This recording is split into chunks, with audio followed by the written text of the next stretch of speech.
Вештите лица од Словенија кои работеа на медицинските вештачења за случајот онкологија 1 одговараа на вкрстени прашања од страна на одбраната на обвинетиот Нино Васев во основниот кривичен суд.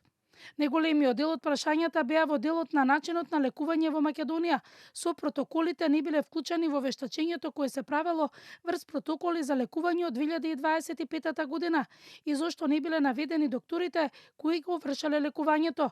Вештакот Маја Равник одговори дека тие протоколи се менуваат, но основата за лекувањето, базирано на докази, останува. Точно е дека во наводите не гледав кој е потпишан, иако сега по сеќавање можам да тврдам дека во документацијата на ист ден беа забележани податоци од разни доктори.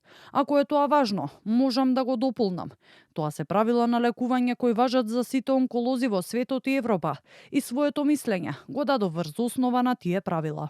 Одбраната на Нино Васев реагира на вештачењето, вели дека е нецелосно и во одредени делови неточно. Непознавање целосно на македонските протоколи, по кои македонските лекари се должни да постапуваат, а имаат можност и секогаш и од нив да отстапат, ако нивната одлука е образложена и евидентирана во медицинската историја.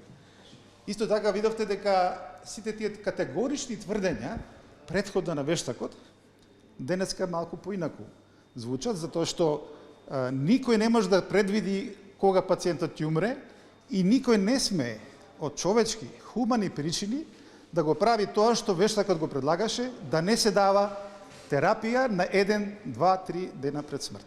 Вкрстеното испрашување продолжува и утре.